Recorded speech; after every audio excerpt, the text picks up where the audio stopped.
خواب ہوتے ہی دیکھنے کے لیے ہیں، یہ جملہ آپ نے اکثر سنا ہوگا، لیکن کیا کبھی آپ نے ایسے لوگوں کے بارے میں سنا جو خواب دیکھ کر کسی جگہ پر حکومت کرنے کی ٹھان لیں؟ چلیں آپ کو بتاتے ہیں ایک ایسے سلطان کے بارے میں جس کے خواب نے اس کی تقدیر بدل دی۔ سن 1254 میں پیدا ہونے والے عثمان غازی ارطغرل غازی کے بیٹے اور نہایت بہادر انسان تھے۔ یہ 13ویں صدی کی بات ہے جب رومن امپائر یعنی بازنطینی سلطنت آخری سانسیں لے رہی تھی۔ اسی سلطنت کی ایک چھوٹی سی ریاست سوغود کے ترک سردار عثمان غازی بھی تھے جنہوں نے سلطنت عثمانیہ کی بنیاد ڈالی۔ کیرولین فرینکل اپنی کتاب عثمان کا خواب میں لکھتے ہیں کہ ایک روز عثمان غازی نے خواب دیکھا کہ ان کے سینے سے ایک درخت اگ کر ساری دنیا پر سایہ ڈال رہا ہے۔ انہیں تعبیر بتائی گئی کہ جلد ہی خدا کی جانب سے انہیں اور ان کی اولاد کو تخت شاہی عطا کیا جائے گا، اور پھر ایسا ہی ہوا۔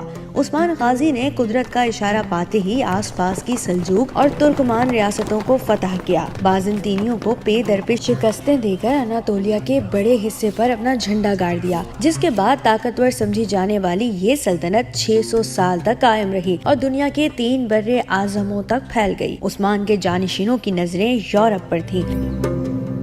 انہوں نے یونان کا دوسرا بڑا شہر اور سربیا پر جھنڈا لہرایا، لیکن استنبول کی فتح عثمانیوں کی تاریخ کا سنہرا باب بن گئی۔ موجودہ استنبول، جسے قسطنطنیہ اور بازنطینی سلطنت کا دارالخلافہ کہا جاتا تھا، مسلمان پچھلے 700 سال سے اس شہر کو فتح کرنے کا خواب دیکھتے آئے تھے، لیکن ہر کوشش بیکار ثابت ہوئی تھی۔ وجہ تھی اس شہر کا جغرافیائی ڈھانچہ۔ البتہ جو 700 سال میں نہ ہو سکا، وہ سن 1453 میں ہوا اور اپنی حاضر دماغی سے کام لے کر سلطنت عثمانیہ کے 7ویں سلطان محمد فاتح نے استنبول پر فتح کا پرچم لہرا دیا۔ استنبول کی فتح کے وقت سلطان فاتح محمد کی عمر محض 21 سال تھی۔ حدیث پاک میں دی گئی بشارت کی وجہ سے اس پر یہ شہر فتح کرنے کا جنون سوار تھا۔ اس فتح کے بعد سلطان محمد فاتح، جسے محمد دی سیکنڈ کہا جاتا ہے، کیسر روم کے لقب سے مشہور ہوا۔ استنبول کی فتح سلطنت عثمانیہ کا سنہرے مستقبل کا دروازہ بن گئی۔ ایک کے بعد دیگر سلاطین نے سلطنت کی سرحدیں پھیلانے میں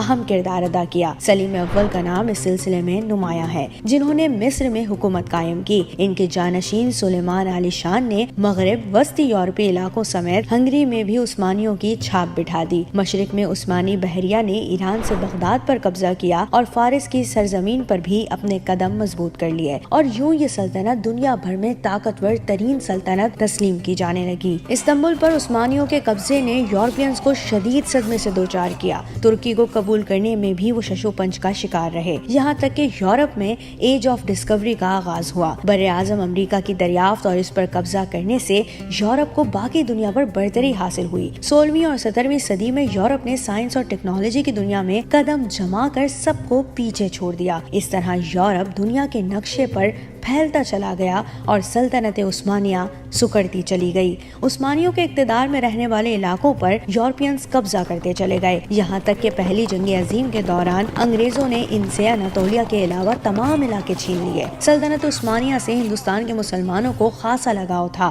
لہٰذا انہیں اس کے زوال سے تکلیف پہنچی اور یوں سن 1919 میں ہندوستان میں تحریک خلافت کا آغاز ہوا۔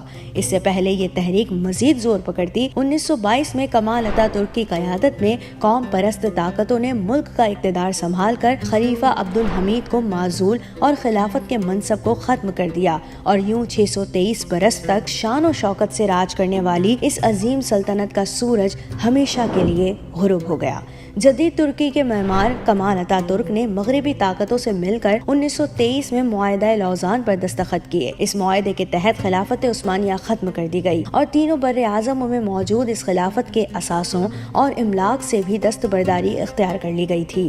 یہ معاہدہ پہلی جنگ عظیم کی فاتح قوتوں نے آپس میں ہی طے کیا تھا اور دستخط کمال اتاترک نے کر کے مہر تصدیق ثبت کر دی تھی۔ اس معاہدے کے تحت ترکی کو یورپی ممالک کا محکوم بنا دیا گیا اور اگلے 100 سال تک اس معاہدے کو نبھانے کا پابند کر دیا۔ 2023 میں یہ معاہدہ اپنی مدت پوری ہونے پر ختم ہو رہا ہے، جس کے بارے میں ترک صدر طیب اردوان نے کہا ہے کہ ملک کو اگلی صدی کے لیے ایک نئے آئین کی ضرورت ہے، اور یہ صدی 2023 میں شروع ہوگی، جب ترکی 100 سال بعد لوزان کے معاہدے کی پابندیوں سے آزاد ہو جائے گا۔ البتہ عثمانیوں کی بادشاہت کے حوالے سے ترکی کی تاریخ دنیا بھر میں کافی مقبول رہی ہے۔ اس حوالے سے کئی ٹرکش ڈرامے دنیا